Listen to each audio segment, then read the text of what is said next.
Karibu sana kwenye Life Wisdom Series na nashukuru sana kwa namna ambavyo umekuwa ukiendelea kufuatilia. Na leo nataka tuangalie vitu ambavyo vinaua maono yako. Unajua moja ya mtaji mkubwa sana ambao Mungu anakuwa amempatia mwanadamu ni maono. Kwa sababu katika maono ndiko ambako kuna kesho yako. Katika maono ndiko ambako kuna nguvu zako.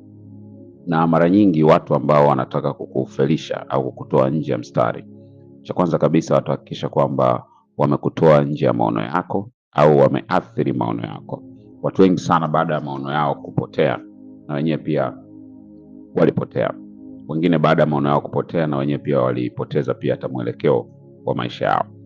Ndio maana mmoja ya andiko nalipenda sana kwenye Biblia linasema kwamba without vision people perish, kwamba bila maono watu huangamia. Na ukisoma tafsiri zingine wanasema without vision people cast off restraint, kwamba pasipo maono watu huacha kujizuia, wanakosa kuwa na mipaka kwenye maisha yao, wanaishi kama vile hawana mwelekeo, wanaishi vyovyote vile. Sasa swali ambalo ningependa nikuulize tunapoanza kujifunza ni kwamba hivi wewe maono yako yako hai au yamekufa? Kumbuka yale mambo ambayo ulikuwa unasema utakuja kuyafanya. Kumbuka ile aina ya maisha ambayo ulikuwa unasema utakuja kuyaishi. Kumbuka ile mipango ambayo ulikuwa unasema utakuja kuikamilisha. Bado ipo. Watu wengi wanatembea duniani sasa hivi, lakini wengi wako katika makundi makubwa mawili. Wengi maono yao yamekufa kabisa. Yaani haoni kama kuna mwelekeo na tumaini ya kwamba kile alichokuwa anakiona kinaweza kutimia. Wengine hayajafa maono yao, lakini yako dormant, yamedumaa, ni kama vile yapo hayapo. Yaani mtu anasema kabisa kwamba mimi maono yangu najua nakotaka kwenda, najua nachotaka kufanikiwa, lakini hakuna kitu kinaendelea kwenye maisha yake kuhusiana na maono. Sasa nataka tuangalie vitu gani vinaua maono yako, na viko vitu kama 4 ambavyo unatakiwa uwe makini navyo, kwa sababu usipovizingatia vinaweza vikaja vikaua kabisa maono yako. Na kama nilivyosema, maono ya kifa ni kama vile na wewe umekufa tayari. Maono ya kifa ni kama vile na wewe umepoteza mwelekeo tayari. Kwa maana Benjamin Franklin aliyokusema kwamba watu wengi wanakufa wakiwa na miaka 25 na wanazikwa wakiwa na miaka 75. Yaani mtu akishakuwa na miaka 25 pale unakuta tayari ameshapoteza maono yake. Ameshapoteza mwelekeo wa maisha yake. Kwa hiyo anakaa tu kama vile anasubiria kufa ili mambo mengine yaweze kuendelea. Jambo la kwanza ambalo linaua maono ya watu wengi sana ni pale anapokuwa amekosa matokeo ya muda mrefu. Kwa muda mrefu pengine kuna jambo amekimbizana nalo. Amekuwa akiamini yeye ni mfanyabiashara. Amekuwa akiamini yeye ni mtu ambaye anatakiwa kufanikiwa kupitia kipaji chake. Lakini amejitahidi sana, kama ni kuimba, kuigiza au kufanya movie na vipaji vya namna mbalimbali, au kuchora, kuzungumza. Amegundua kwamba amejitahidi kwa muda mrefu, amefanya, lakini haoni matokeo. Au kama ameamini yeye ni mfanyabiashara, amefanya biashara hii, amebadilisha, amekuja biashara nyingine. Au wakati mwingine amefanya hii biashara kwa muda mrefu sana. Au mwingine unakuta labda pengine alikuwa anatafuta kazi. Ametafuta kazi kwa muda mrefu sana. Ameenda kulima, amelima, lakini matokeo hayaoni. Mara nyingi sana watu wengi wana maono yao yanakufa kipindi ambacho kunakuwa hakuna matokeo, au wakati mwingine pale ambapo matokeo anayoyapata hayafanani na nguvu na juhudi ambazo ameziweka. Na kipindi hichi watu wengi sana wanasahau mambo ya msingi kuhusiana na maono yao. Kuna nyakati katika maono ni wakati wa kupanda, na kuna wakati pia ni wakati wa kuvuna. Na majira haya hayawezi kuambatana kwa pamoja. Kama unapanda ina maana utavuna siku nyingine. Watu wengi sana wanakosa uvumilivu wa kuamini kwamba kile wanachokifanya leo kinaweza kapa matokeo kesho. Wanatamani wapate matokeo ya haraka. Watu wengi sana wakikosa matokeo waliotarajia kwa haraka sana, wakikosa kupata matokeo kama walivyokuwa wameona wenzao wameyapata, utakuta anakata tamaa na anasusia kabisa maono ambayo amekuwa nayo. Unachotakiwa kujua ni kwamba watu wengi sana ambao tunawaona sasa hivi wamefanikiwa, walitumia muda mwingi sana katika kujijenga.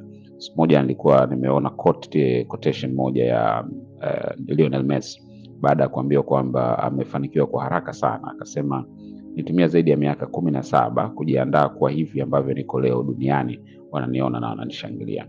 Mara nyingi muda ule ambao upate matokeo ndio muda ambao watu wengi hauoni, lakini ndio muda muhimu zaidi, kwa sababu whatever you are in public is the result of what you are doing in private, kwamba vile watu wanavyokuona kwa nje hadharani ni matokeo ya vile ambavyo umewekeza kule ndani. Mbegu siku zote, kumbuka, huwa haina kelele inapokuwa imepandwa ardhini. Ukiipanda hauioni, haina makeke yote, hausikii sauti ikiwa kule chini, wala hakuna namna ambavyo utaona dalili yote kama inaota, lakini unatakiwa uendelee kuimwagilia ili iweze kuota hapo baadaye. Kwa ndivyo ilivyo. Wanasema ili mbegu izaliane lazima ife. Kipindi kile ni kipindi cha majaribu. Imagine mbegu imefukiwa kwenye udongo, haioni mwanga, haipati mazingira mazuri, lakini inatakiwa ikae kule chini ili siku moja iweze kuota. Na katika maono ndivyo ilivyo. Kuna kipindi ambacho itakuwa kama vile umefukiwa, kama vile uonekane, kama vile kuna kitu kinachotokea, lakini kumbe ni kipindi ambacho unajenga msuli ili utakapoanza kuinuka juu na kuonekana katika majukwaa na kufahamika zaidi, uwe uko tayari kwa ajili ya kukabiliana pia na changamoto ambazo zitajitokeza. Sasa wengi sana kama vile akipanda mbegu anarudi tena kuifukua, akiona yote baada ya siku 2 siku 3 anaifukua. Sasa ukiwa mtu ambaye unafukua mbegu yako kila siku, ina maana hautafika mbali kwenye maisha yako. Kwa hiyo cha kwanza, watu wengi wanakata tamaa ya maono yao, wanapoteza maono yao kwa sababu ya kutokuona matokeo ya haraka kama walivyotarajia. Cha pili, maono mengi sana yanapotea kipindi ambacho tunakiita critical life moments. Kipindi hiki ni kipindi ambacho mtu anakutana na changamoto kubwa za maisha yake. Maono mengi sana yamepotea kwa mtu alipopitia changamoto pengine za kikazi. Labda alikuwa kazini na alikuwa na maono makubwa ya kufika mbali. Ghafla ikatokea changamoto, labda akafukuzwa kazi au akasimamishwa kazi au pengine akashushwa cheo. Au mtu pengine alikuwa kwenye biashara akapata changamoto kubwa ya kibiashara, labda akatapeliwa au akapata hasara ambayo kwa ametarajia. Wakati mwingine hizi critical life moments zinawezekana katika maisha yetu binafsi. Kwa mfano, labda mtu anapokuwa amepoteza mtu wake wa karibu sana, labda amefiwa na mzazi, amefiwa na mtoto, amefiwa na mwenzi wake wakati mwingine, au wakati mwingine inawezekana pia amepoteza mpenzi wake, hajafa lakini pengine wamegombana au wameachana, amepata divorce. Haya mambo yote ni critical moments katika maisha, zinaweza kutokea. Mwingine inaweza kuwa critical moments ni ajali, amepata ajali ambayo pengine imeathiri viungo vyake au imemlaza kitandani kwa muda mrefu sana. Kwa hiyo hivi vitu mara nyingi critical moments zinapoteza maono ya watu wengi sana. Kuna watu ambao hawajui kuinuka tena baada ya kupitia changamoto za namna hii. Ndio maana ni muhimu sana unapopitia changamoto za namna hii kutafuta namna ya kuinuka tena. Kuna somo langu nimelifundisha katika series ya Life Wisdom, nimeeleza unavyoweza kuinuka tena baada ya kuanguka. Kama uko katika kipindi hiki, ningekushauri sana uitafute hilo somo, uangalie vitu gani unaweza kufanya, kwa sababu kila mmoja unayemuona ambaye amewahi kufika juu mbali, anafahamika, anajulikana, ni mtu mwenye nguvu huko duniani katika field yake. Kuna siku aliwahi kufika sehemu akajiuliza why me, kwa nini mimi? Au mwingine aliyekufika sehemu akajiuliza kwamba kweli nitainuka tena. Lakini kuna mambo ambayo ukiyafanya yanaweza kukusaidia kuinuka. Unaweza kutafuta hilo somo na litakusaidia sana. Lakini sababu ya tatu, kwa nini watu wanapoteza maono au vitu vinavyoua maono yako, ni kitu kinaitwa fatigue. Fatigue ni uchovu uliopitiliza. Ni ile hali ya kuwa na kuishiwa nguvu kwa muda mrefu, kiwango ambacho unaona uwezo kuinuka tena. Fatigue ni kama vile mtu labda anapotembea umbali mrefu au anapokimbia. Umeshakuwa unaona wanariadha wanakimbia zile mbio ndefu. Unaona kabisa kuna wakati ukimwangalia machoni kwake unaona kabisa huyu jamaa ni kweli anakimbia, lakini hapa miguu yake ni kama tu anayeburuza, lakini nguvu zimemwishia. Watu wengi wanapoteza maono yao kipindi ambacho nguvu zimewaishia. Hapa inawezekana ni nguvu zimewaishia kihisia, pengine kwa sababu amepitia changamoto nyingi sana za kihisia. Bandika bandua, anatoka kwenye tatizo hili anaenda kwenye tatizo hili la familia, mara changamoto na mtoto, mara changamoto na mwenzi. Unakuta hisia za mtu zimeumizwa kwa muda mrefu, anavuja damu katika moyo wake. Na mara nyingi hali ikiendelea kwa muda mrefu inaweza kumfanya mtu ajione kama vile hana sababu ya kuendelea kuishi tena. Au wakati mwingine fatigue inawezekana ni kwa sababu ya kifedha, labda mtu anaandamwa na madeni kwa muda mrefu sana, au ametafuta kazi kwa muda mrefu sana, au ana changamoto za kifamilia kwa muda mrefu sana, au kazini ananyanyaswa kwa muda mrefu sana, au mwenzi wake pia inawezekana anakunyanyasa kwa muda mrefu sana. So inatengeneza kitu kinaitwa fatigue. Na historia inaonyesha hata watu ambao wamekuwa ni imara sana, maarufu, ambao tunaona kama mashujaa, waliwahi kupitia kipindi hiki cha fatigue, na wengi walijiona kama vile hawezi kuishi tena. Siku moja nilishangaa sana, nilikuwa nasoma Biblia, nikasoma habari ya mtu mmoja anaitwa Elia. Huyu jamaa alifanya mambo makubwa sana na alikuwa anaonekana ni mtumishi wa Mungu ambaye Mungu alikuwa anamtumia kwa kiwango kubwa sana, afanya miujiza, mambo makubwa mno.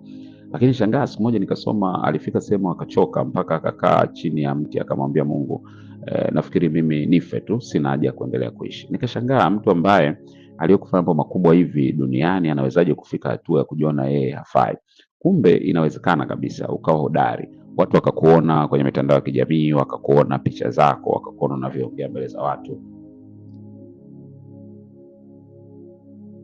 au wengine wanaweza wakakuangalia namna ambavyo pengine unaendesha gari zuri, unavaa nguo nzuri, unakwenda ofisini, lakini wasijue kwamba ni mtu ambaye unapitia fatigue. Kwa hiyo mara nyingi ukikutana na hali kama hii, pia ni muhimu sana kutafuta namna aidha kupumzika, au wakati mwingine tafuta mtu ambaye anaweza akakusaidia pia kushauri. Kumbuka wakati mwingine fatigue inaondoka tu pale unapopata mtu wa kukusikiliza. Si lazima akupe solution au suluhisho ya matatizo ambayo unayo. Lakini jambo la nne ambalo linaua maono ni kukubali kwamba hakuna namna nyingine tena. Tunasema accepting defeat. Kuna watu ambao maono yao yamekufa, si kwa sababu hawezi kuinuka tena, au si kwa sababu hakuna possibility ya kufanikiwa tena, ila ni kwa sababu wamekubali kuamini kwamba hakuna tena suluhisho. Unajua, imani yako juu ya jambo fulani huwa inajulisha kama hilo jambo litarekebishika au la. Ndio maana watu wawili wanaweza wakapitia changamoto zinazofanana, alafu mmoja akainuka, mwingine asiweze kuinuka tena.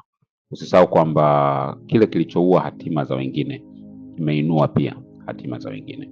Kwa hiyo hasa kinachobadilisha au kinachofelisha sio kila kitu ambacho kinakutokea sana sana ni kile ambacho unaamua kufanya baada ya kutokewa na kitu fulani. Kwa hiyo ni muhimu sana, huwa wanasema hata mti kama umekatwa, kama utaendelea kubaki kando kando ya maji, basi unaweza kuchipua tena. Kwa maana mengine, hata kama umepata changamoto kubwa sana kwenye maisha, kama utaendelea kubakia na matumaini bila kujali ni madogo kiasi gani, lakini kama unaweza tu kubakia na mbegu kidogo ya matumaini, basi unaweza ukainuka tena zaidi.